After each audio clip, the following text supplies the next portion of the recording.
Hey everyone, this is WP Product Talk, the place where every week we interview, except for this week, experienced WordPress product owners on strategies, tips, experiences, failures, and successes of running successful and thriving WordPress product businesses. I'm Matt Cromwell, co-founder of GiveWP and senior director of customer experience at StellarWP. And today I have Katie and Zack with me. No guests, all co-hosts. Katie. Yep, I'm Katie Keith, co-founder and CEO at Barn2 Plugins. And I'm Zack Katz, founder of GravityKit and Trusted Login. And today's topic is strategies and tips for a successful Black Friday sale. Maybe we say Black Friday, Cyber Monday sale. Maybe we say Black Friday, Cyber Monday, Giving Tuesday sale. But it's a good one. And we decided to have just us talk about it because we all have lots of things to say about it. So. Yeah, and this is a great topic because Black Friday 2023 is just 5 weeks and 2 days away. So now is the time for WordPress product owners to plan their campaign. And if you are watching live, please comment. We are all here to support you and answer your questions because we have so much knowledge, so very much. We want to share it with you. I think we really do better when folks are asking questions too. I know I do. Let's kick it off. So I'm excited to talk about this. Black Friday is always an interesting subject overall. And I have heard some folks who are kind of like, it's too much effort. I'm not going to do it. Why should we actually say this is such an important subject for product owners to think about? Katie, what's your take? Well, whether you like it or not, the Black Friday, Cyber Monday, etc. sale is the biggest shopping day of the year, and it's absolutely huge in the WordPress industry. And a big proportion of companies do take part, although not all. However, most people don't approach it in a very evidence-based way, as far as I can tell, and very little is done to share data amongst us product owners within the community. And so that makes it really hard to know what does and doesn't work. So I think a big goal of this episode of WP Product Talk is for us to discuss this openly, share some stuff, and hopefully start to get the conversation going more widely. Yeah, and in terms of numbers, okay, it's a big period for sales. November is 40% of, actually, it's 45% deviation from average of our sales. So if your average sale month is $100,000, it's $145,000. That's a huge number. That's a game-changing number in terms of whether you should focus on this. Yes, you should. If you do not focus on it, you're missing out on a big bump that you would not get every year if you're doing a recurring product. Absolutely. I think what I also like about it is it's a good kind of segue into just thinking about sales and discounts in general. It is kind of the outlier. It's not normal. It's definitely exceptional. But if you have not done a lot of experimentation with sales and whatnot in the past, this is a great way to get started into trying them out and seeing how it goes. I think the whole subject of discounts and sales is actually a bigger subject that we probably should also talk about at some point or another. I feel like we've maybe touched on it before. But this is a good way to get into it and experiment. Katie, I really liked what you said about doing this in a very evidence-based way. I think that's a bit of a unique thing. Can you lean in on what you mean about that a little bit? Well, at Barn2, we've done Black Friday since 2018. And so each year I try to measure the impact and learn from it for future years. So I try to get various data from our campaigns. I look at the total revenue during the campaign period, during the month of November, and I benchmark that against our previous year's sales. And also I try to benchmark it against equivalent periods in, say, September, October, when there wasn't anything unusual going on. So I can see, like what Zack said a minute ago about deviating 45%. That's kind of a way to get that sort of information. And I look at things like what are our highest selling days so that we can see any patterns and where to focus our energies and emails and things. I look at our average order value. which strangely it's not always what you think. It often goes up during the sale despite offering a discount, and that's because people are like buying lifetime deals or bundles, all access pass type things. So you think, oh, 50% sale, my average order value is going to be 50% lower, but actually that may well not be true. It may be higher than usual, which actually does affect, knowing that affects some of your decision making about, for example, customer acquisition cost. Can you afford to support these people buying at a discount? Well, actually, yes, you can if your average order value has gone up. So maybe you shouldn't be so scared about a bigger discount. So I find knowing that really helps me to plan future sales.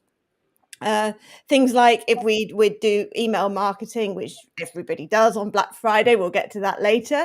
What was the impact of each email? Like I've noticed our first 2 emails generate the most conversions, and then they reduce each emails beyond that. So that helps me to plan how many to send and things. You can also look at things like unsubscribe rates. Are you pissing people off? And that might be a reason to change or reduce your emails. I look at where our sales are coming from. I think we'll get more to that about that when we look at things like roundups later. But it's so hard. There's always data I don't have that I want. I currently don't know how our renewals are different from people who bought on Black Friday, and I should know that. I also don't know how many of our sales are new versus existing customers during the sale period, and I should know that too. So always looking to learn other people's data. Have they found the same as me? And what else am I missing? So much. I mean, I love your data focused approach, because you've been sharing a lot about that on Twitter, and you and I have talked about these things before. I think it's so helpful, because I know that a lot of folks approach Black Friday kind of like, if you build it, they will come kind of situation, where it's like, I'm just going to do a sale because everybody does a sale, and oh, hooray, I got more sales. That's the beginning and the end of it. But it's really not. Like, I love that you highlighted renewals in particular. I think renewals are the big caveat that not enough folks are paying attention to. I do see overall the trend that if people buy things at a heavier discount, their likelihood of renewing is a lot less. I won't say like significantly less, but a lot less than your standard customer. And so you do have to be a lot more strategic coming up to the following year with those particular customers to try to encourage them to renew. That's a strategy that I'll talk about a little bit later.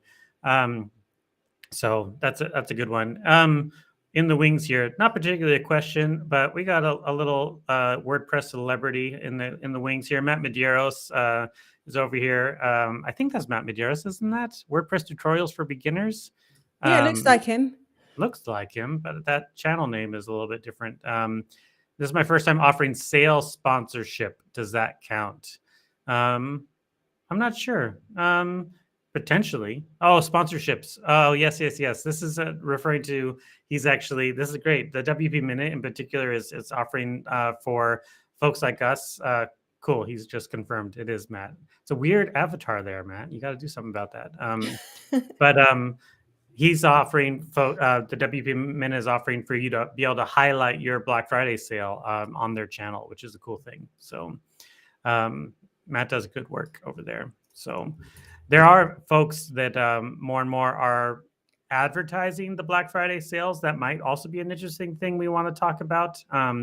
But in terms of how good those are going, in terms of how well those actually do promote existing sales, there have in the past been all these different sites that just list all of the Black Friday sales in different ways.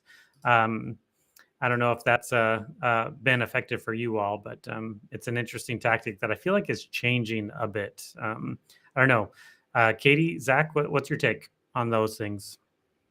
Well, yeah, I've noticed this year for the first time, I'm being approached by a lot of people wanting me to pay to be featured in their Black Friday stuff. Exactly. Some of that, most of that's written articles. Some is more kind of innovative things where they post you in lots of different places. Some is videos, which is really interesting because every year I get my assistant to submit our deal to dozens and dozens of sites, and we've been published on between like 20 and 70 roundups, and we do not track post track sales from them.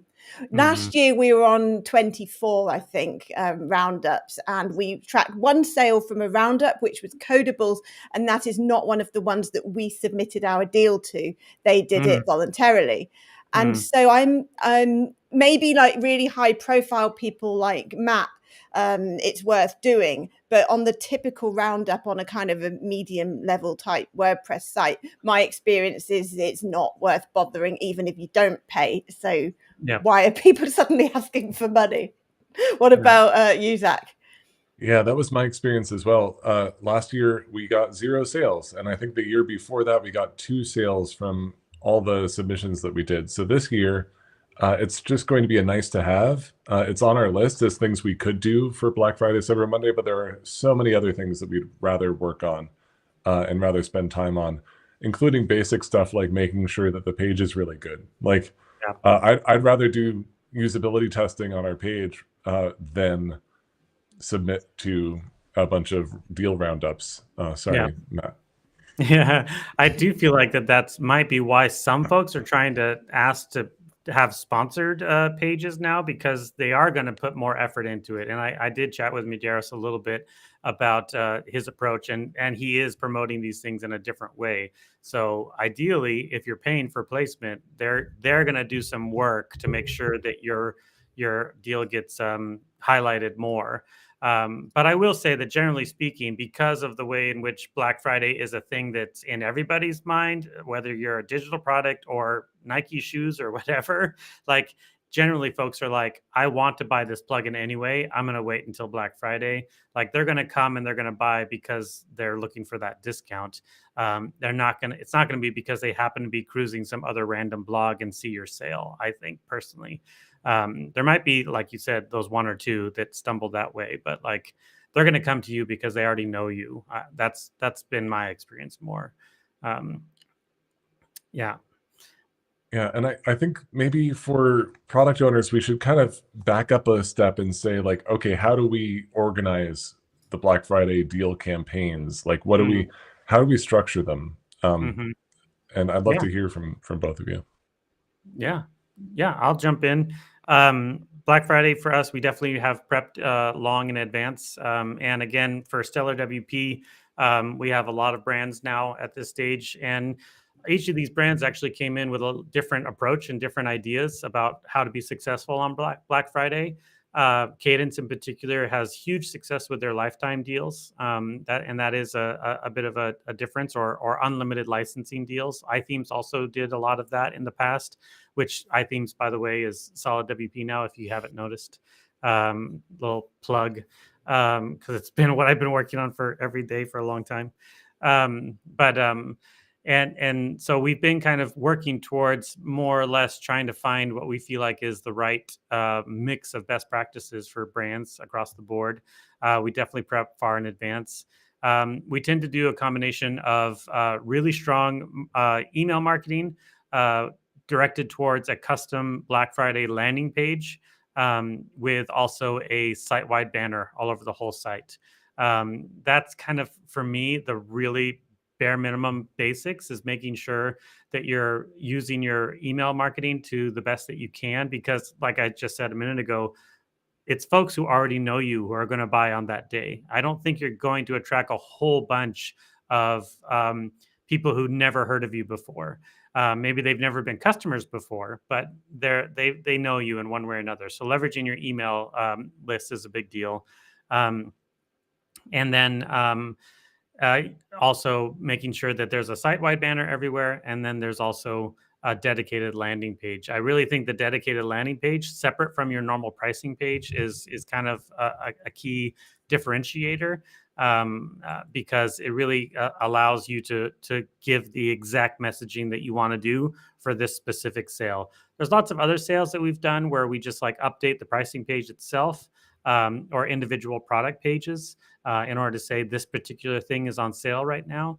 But for Black Friday, it's like give them a custom experience, make it fun, make it flashy, make it all about exactly what the details of the sale are, because people are really looking for the details of the sale. Like, does this apply to my renewal or not? Am I able to refund it? How many site licenses do I get? All those things become hyper important on a Black Friday sale. And so dedicating time and attention to those things, I think, are really important there. Interesting, because we've never had a landing page. We've just done the banner thing and all of that. And we're doing it for the first time this year. And I've been really skeptical because you've got to get it designed and then you've got to get it coded. So it's a fair amount of work, but I know you can reuse it. So I was convinced by my marketing team this year. So we'll see how that goes. But I was always sort of unclear as to whether it would make it a difference to actually have one. So we will see. That's a good question, though, because your situation is similar to Iconic over on our side. And when you are a series of a lot of different products, having one dedicated landing page is more challenging. So is your dedicated landing page, are you promoting all of your products on that page, or what is the dedicated page doing exactly?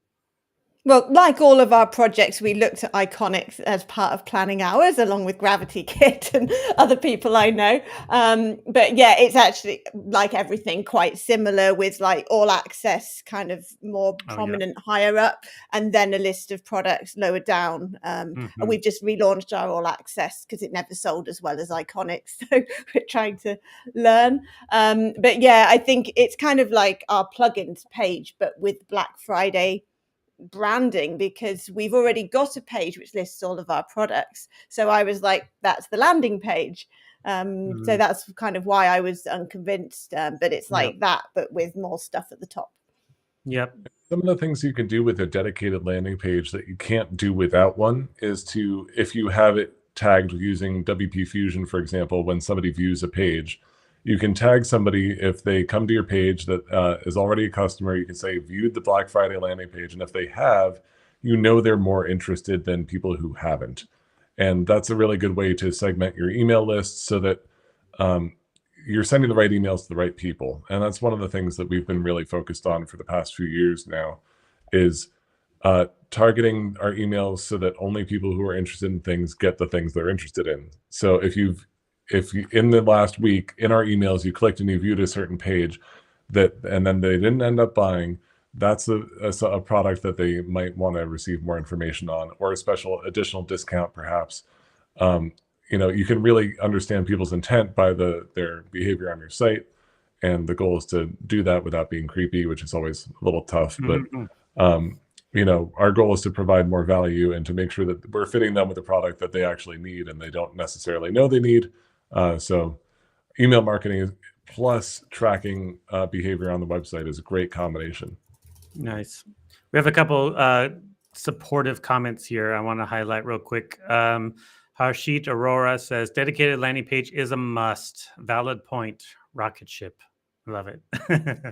And absolutely. I feel like it's really important. Like I said, I do think it is more challenging for folks like Barn2 or Iconic, where all access pass is something for sure, but so often you'll have like one extension that tends to drive a lot of revenue and the other ones are far less. It's hard to like get all the attention onto the thing that people actually want to buy under those circumstances.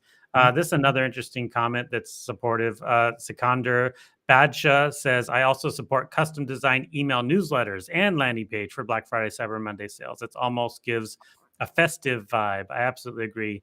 I like, that's one thing I do really enjoy about the Black Friday stuff is being able to make it fun and interesting, and have it be kind of thematic in one way or another. It does take more effort and more time and things like that, but it also just it fits the holiday season, I think. So, and Matt Medeiros has a good point about he has in the comments that it's hard to know. It's easy to run a sale if you already have a newsletter list that people have signed up for updates about. It's easier to run a sale if people already know you and that you offer certain products. I would say that this is an iterative process. Our first year, we didn't have a huge list compared to what we do now. Like that Black Friday grows as the company grows, and that the always be collecting, like always be asking for people to sign up for your newsletter.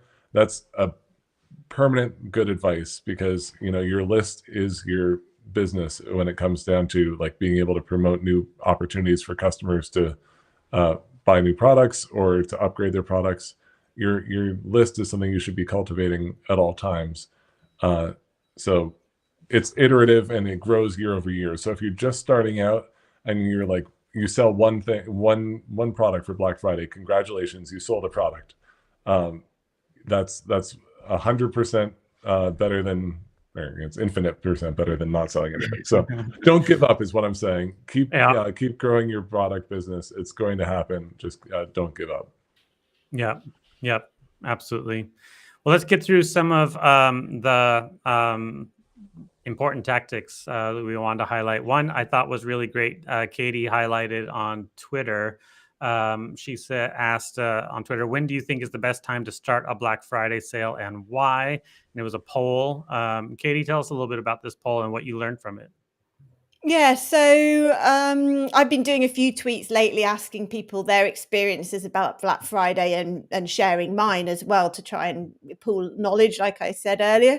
And one of them was a poll saying when to start it, because I've noticed in the last couple of years, people are often starting earlier and earlier, often even doing like the whole of November or something, and are swearing by that strategy. Whereas I work with Ellipsis and as my marketing company, and they really strongly have advised me, don't do that. You're devaluing your products. Keep it relatively short so that customers don't see you as the sorts of company that always does discounts. And this is just one short sale a year. Apart from that, you stand by the value of your products. So I did a poll, and 49%, which was the biggest group, said start a week before Black Friday, which is great because that's what we've decided to do this year already before I did that poll. 34% said start it on Black Friday. So I assume that would just be like a 4-day sale until the end of Cyber Monday. 11% said 1st of November. So that would probably be a full month-long sale. And then there was a few comments about anything in between that as well. So I thought that was interesting. The majority are not saying do a really long sale, but that is definitely growing in WordPress products. Mm-hmm. It's always complicated when it comes to sales because people want to buy your product. So let them buy your product.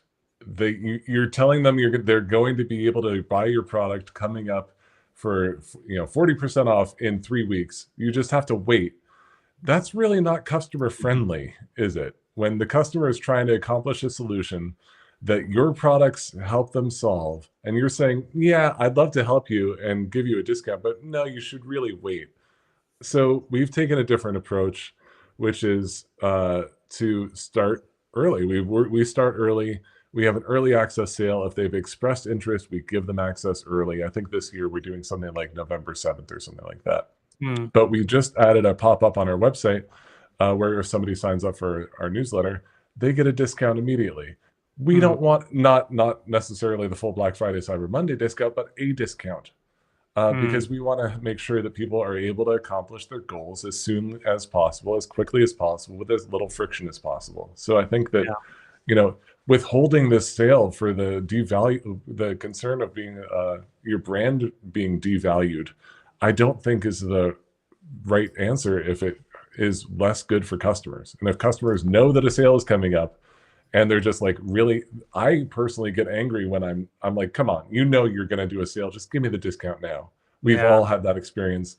And I think that might be a bigger brand hit than having a longer discount period. Maybe. I'm gonna push back on that a little bit, I have to say, because I do think that the sale is limited on purpose because we can't offer these discounts all the time. We can't offer them infinitely. Katie says the average order value is higher. It wouldn't be if it was infinite, though, would it? That's have you tried that?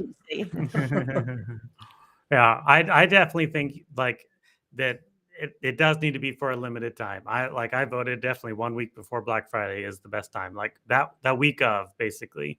And I personally have seen also when we do it the Monday before Black Friday all the way, we go all the way until Giving Tuesday because of GiveWP. The the Monday, Tuesday, Wednesday before Black Friday, there's sales for sure. And it might be a little bit of a lift, but it's not huge. The big sales happen on that Friday. But for us, for some reason or another, Cyber Monday is always the biggest. It's always that day. And it's somehow in people's minds that like that's our day, the digital day, Cyber Monday. And like they're buying shoes on Friday and buying plugins on Monday or something. But Monday always is the big day for us. And then for GiveWP, it's also the Tuesday as well. So, and it's in that time because we are doing significant discounts on purpose, because I do find that for Black Friday, you can't do a 25% discount. Nobody cares about a 25% discount. It just doesn't work. It's not valuable. It's not what they're looking for. Even sometimes, I think it was Alex from Ellipsis that did a big study on how deep the discounts were and how many folks reported what they did based on their discount. I think his suggestion was you can't really get away with anything less than 40%, but doing 40 to 50% for your products for a short period of time, it does have a big impact, especially as you scale and you get larger. Those sales are going to become support tickets as well. And it's really hard to scale when you're cutting costs so extremely as well.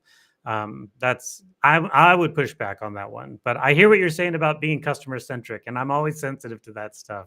I will say that anytime somebody reaches out to us in advance, is like, hey, I'm trying to make stuff happen, and can you help me out? We always help them out for sure. So it's not as if there's like a hard roadblock or whatever, but we can't do 50% sales all the time. That's I do think it waters down the brand. So, have you had special deals for Cyber Monday in the past?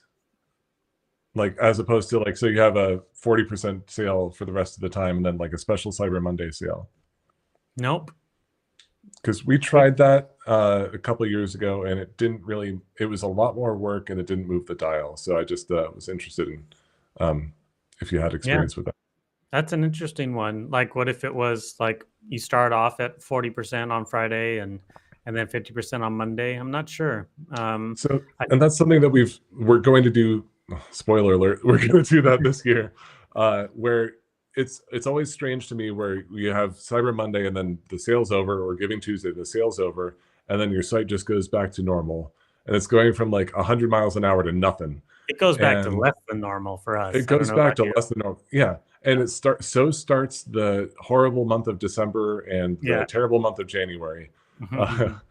And so what we're going to be doing this year is we're going to be tailing off our sale, as opposed to doing, a big sale and then nothing. We're going to have a latecomer sale, just like we have an early comer sale. Try to incentivize, try to smooth out that curve, because we want people to buy our plugins. And, if it ends and they know that they've missed a big deal, we don't want them to feel bad. So if they come to the site and they get any discount, I think it'll feel better than having zero sale after that. Well, that is becoming more of a thing. Absolutely. I noticed maybe 1 or 2 years ago, a lot of WordPress companies say that their sale ends on Cyber Monday, but then they do like a surprise last chance sale. And we tried that for the first time last year. And normally our sales from Tuesday to Friday, so after Cyber Monday, dropped by 30% compared to a normal Tuesday to Friday from September, October, whatever.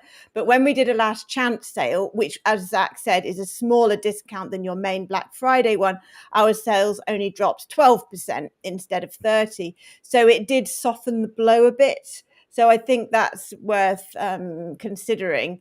Obviously, you don't want to lose the urgency of Cyber Monday, but it does seem to make some difference to continue a small sale.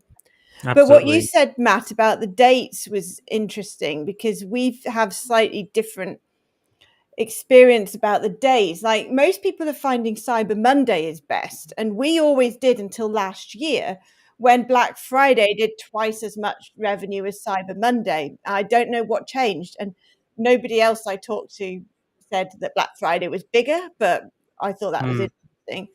And I do know. Sorry. No, you.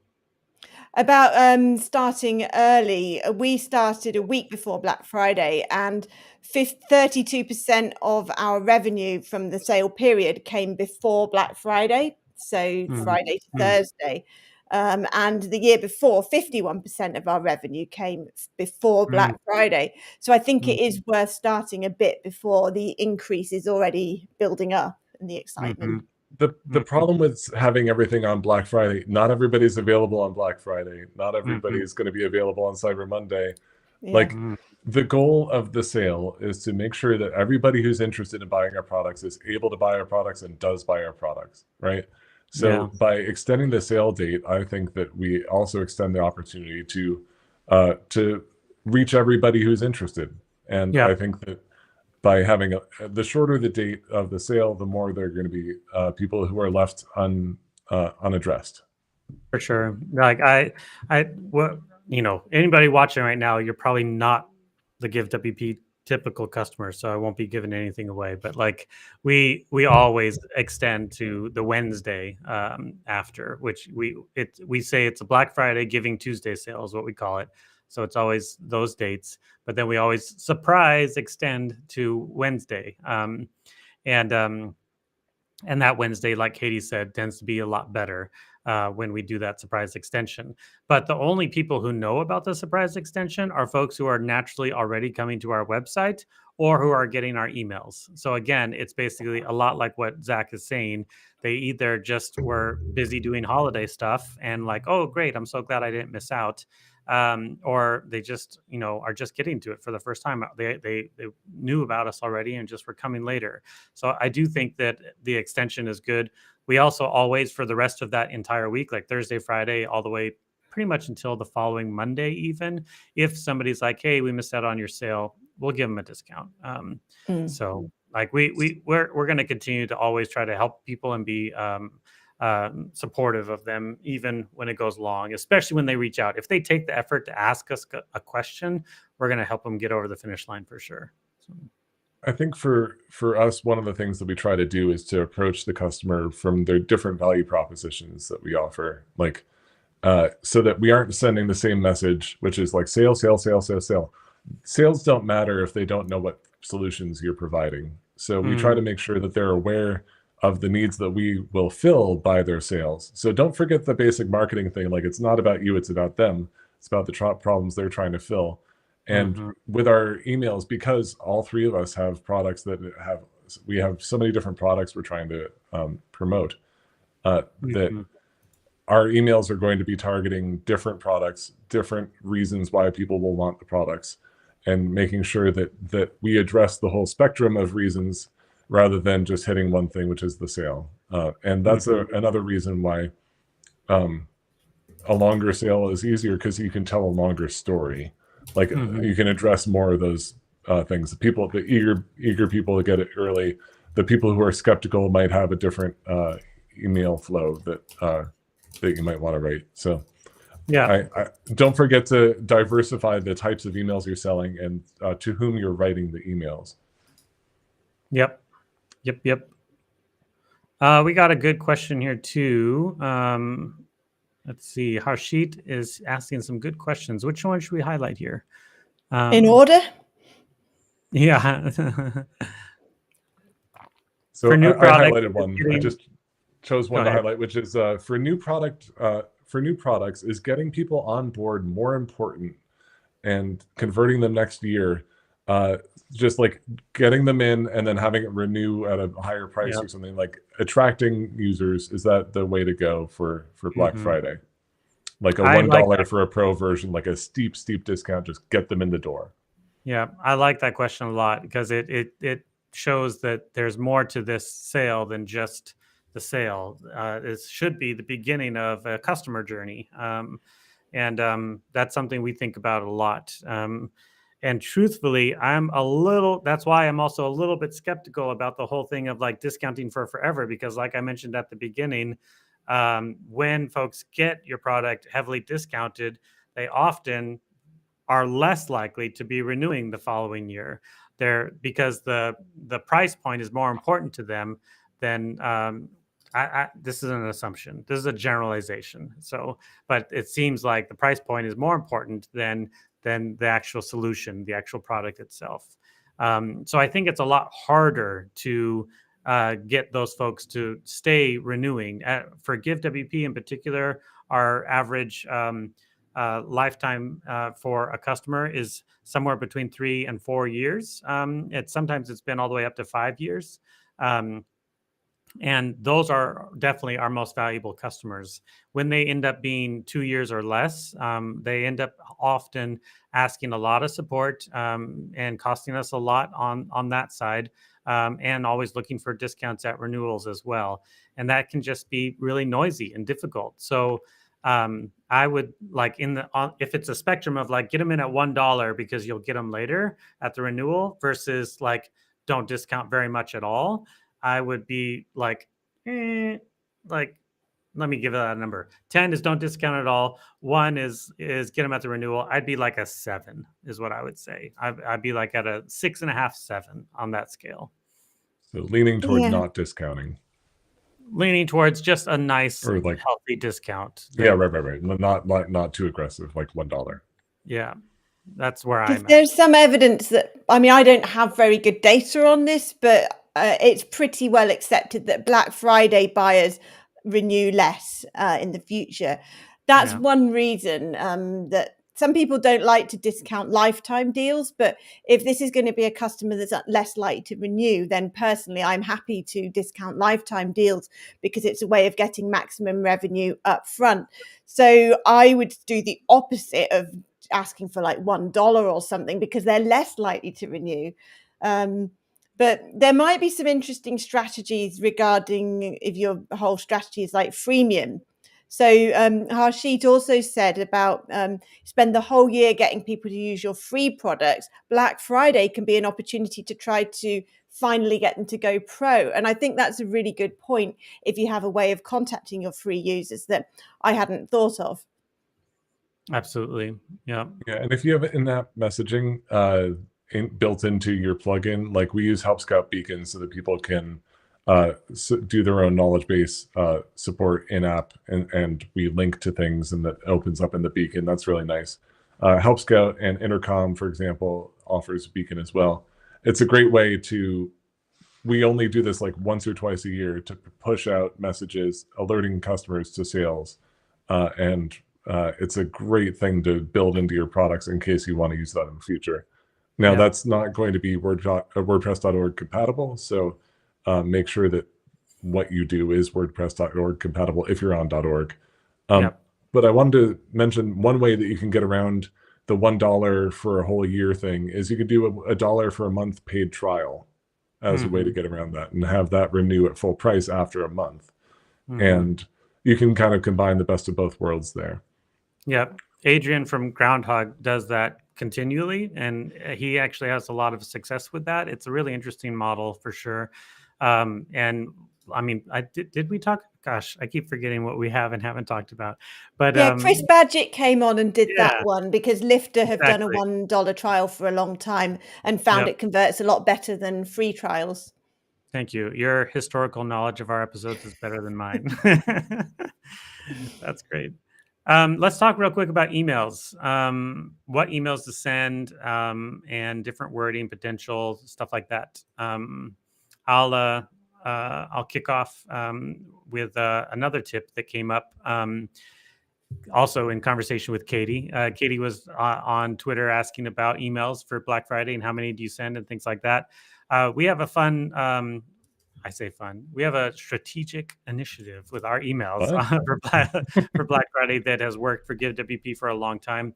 The thing that I hate about the Black Friday sales is you really do have to send a lot of emails in order for it to be effective and helpful. But you have so many people in your list who are not yet customers and aren't going to be customers in November either. And if you just send just a ton of emails in that time, you're going to lose them as subscribers. So we really didn't want, we wanted to have our cake and eat it too. So, and this was actually a tip that Chris Lemma gave us that we've used a lot. And it's essentially from day one, we say, hey, by the way, we're going to be sending a lot of emails over the next while about our Black Friday sale that's coming up. And the first thing that it says really clearly is, if you are not interested in this sale at all, click this button. And all that button does is it takes them to a page that says, okay, you won't get our sale emails anymore, but you're still opted in. That's what that page says. And what it does is it tags that customer or that not non-customer, that email subscriber as not interested in sale, something like that. And then every email that we send out after that is our general list minus anybody who says not interested in sale. That way they stay subscribed to our email, but they don't get all those emails either. And so it's kind of have our cake and eat it too kind of situation. We've seen good success with that. Not a ton of folks click on the link, but those who do stay subscribed, and we get a chance to sell to them later. So we do that as well. Don't forget to date those tags, so it's not just a permanent tag. It's doesn't want Black Friday, Cyber Monday emails 2023 because you don't want to just have it be generalized. Yep, absolutely, good point. But with that said, we send a lot of emails for sure, and we try to segment them to different folks who are interested in our product for different reasons or different ways. Generally speaking, as soon as we usually send 1 or 2 emails before Black Friday, but as of Black Friday, it's usually 2 emails a day: Friday, Saturday, Sunday, Monday, Tuesday, Wednesday, to different segments. Yeah. So. And would it be helpful if I went through our email calendar? Ooh, yes, Yeah. for sure. Okay. So here's what we're doing at GravityKit. November 1st, we're doing a save the date email where we're attaching an ICS attachment where people can save the date, and also linking to ability for people to add it to their calendar. And then we're emailing on November 7th for early access for people who have expressed interest already. We are then sending out an affiliate email on November 9th, which we haven't talked about yet, but that's something that we try to push a little bit. It hasn't been very successful in the past because we don't nurture our affiliate program well enough. We're doing a Gravity Forms summit that I'm not necessarily able to talk about. I'm not sure. You just did, though. I now we just have to did. hear more. I didn't say when or where. Is that a soft announcement? That's a soft announcement that I'm not able to make. No. We're live. Hi, Matt. November Monday, so the Monday of Thanksgiving, we're sending out our sales start email. We're sending out another email on Tuesday, another on Wednesday. We don't send out anything on Thanksgiving because some things are sacred. And then we send out an early, we send out 3 emails on Black Friday. One of them is early, one of them is late, and one of them is specifically targeted toward the thing that we're going to be pushing this month, which I'm not going to leak early. And then Monday we do the same thing where we have early and late emails. Giving Tuesday we have another email, and then we don't email until Friday where we have a last chance email. And we decided not to do a surprise, guess what, we're extending things, because in terms of brand value, I think that the surprise we extended our sale thing is insincere. And we did it last year and it didn't feel good. So I wanted to not trick our customers, because that's never our goal. So we're just doing a late last chance email, December 1st. And that, I believe, is our summary of emails that we've planned. I would love to know the engagement rate of different emails, particularly sending, was it 3 on Black Friday, whether there's a trigger where unsubscribes go up or conversions go down or up or whatever. Last year, the late Black Friday email, the late emails and the last chance emails were our most successful out of all of them, which was wild for me. So I think people, I don't also like to promote FOMO and fear of missing out and time urgency, now. We have so much stress in our lives, and there's so much, people are shopping for their families. There's so much to do. I don't want to promote that, but seems like it works. Yeah. We don't push that too hard, but that's one. It seems like it does work. Yeah. Yeah. I will say I don't think anybody who receives the surprise we extended our sale is like, oh, of course you did. Like, Yeah, so why bother the farce? It's like, let's just say what it is, which is like, listen, this is the last chance. But yeah. it's not the majority yet, so they won't know you were going to, they didn't know you were going to do it. They wouldn't have banked on that, would they, if they wanted to buy at a discount? Yeah. True. And 2 years ago, we actually didn't know we were going to do it. It's like, it really was like, well, Wow, it was real. Exactly. That's fun. Well, let's wrap it up with some of our best advice, huh? We have gone a bit beyond our normal time. I think we can spend a little bit more time on best advice stuff. Let's say, imagine WordPress product owner who has had good sales this year. It's their first year of doing of selling their product, and this is going to be their very first Black Friday, Cyber Monday sale. What is your best advice to them right now?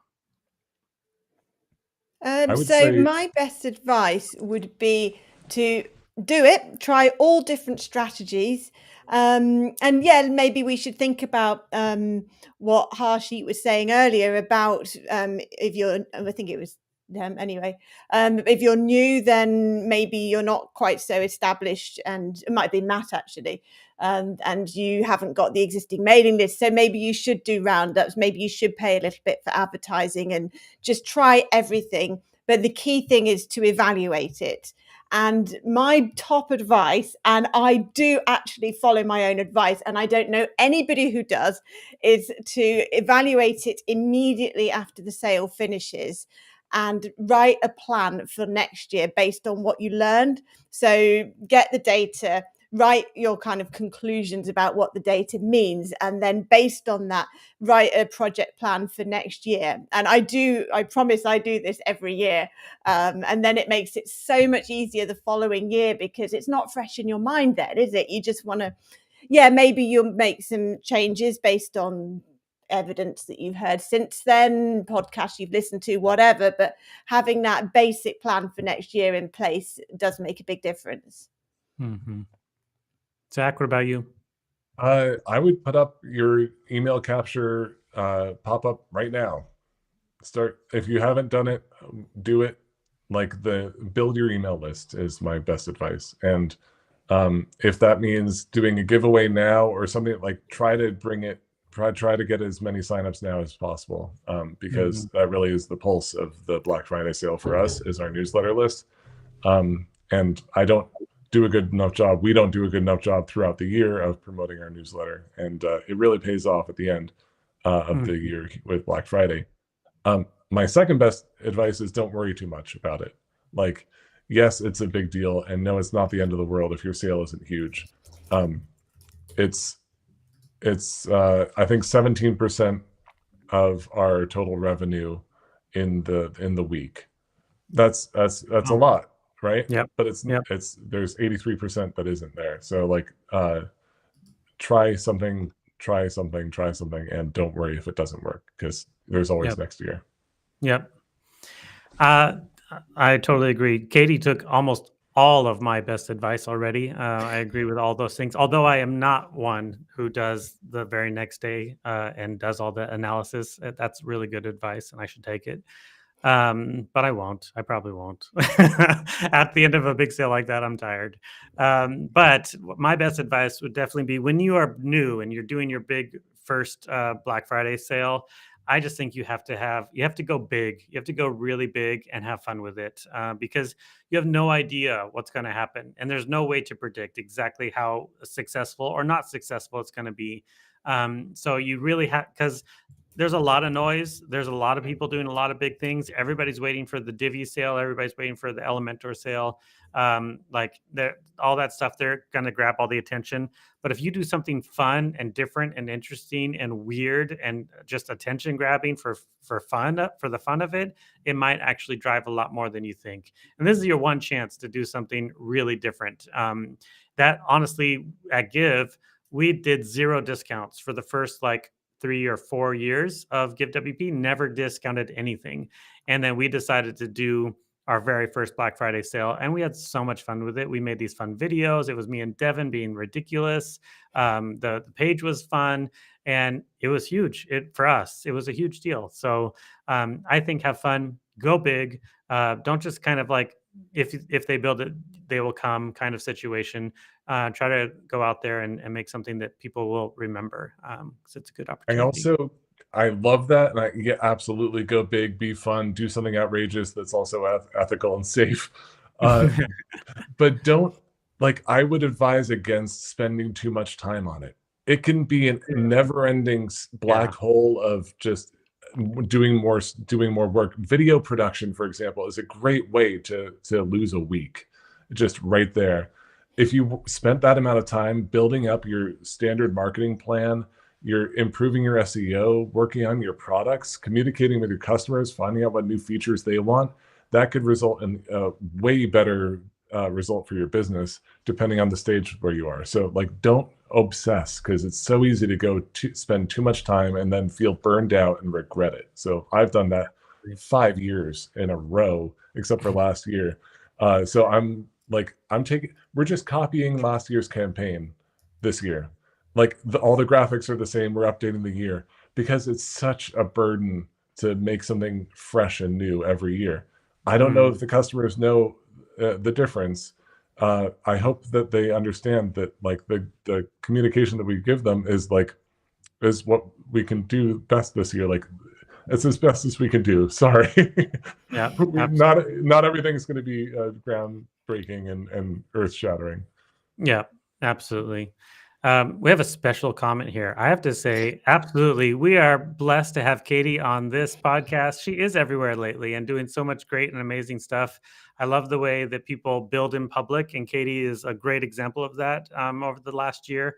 And appreciate this comment here. Peter Ingersoll says, has anyone noticed that Katie is everywhere, not only in podcasts, but at this very moment, Katie's in my Twitter feed and in a search result for WooCommerce Challenge. Congrats to Katie. Thanks for being with us, Katie, as always. Well, I'm actually on Matt's podcast tomorrow, Matt Medeiros, who's watching. So there you go. There you go. Absolutely. Let's close it out. What do we got going on next week? Right. Well, next week for our Halloween episode, we're going to discuss a topic that I haven't seen discussed in the WordPress community before, which is how to plan what will happen to your business if the worst happens and you're not around to run it anymore.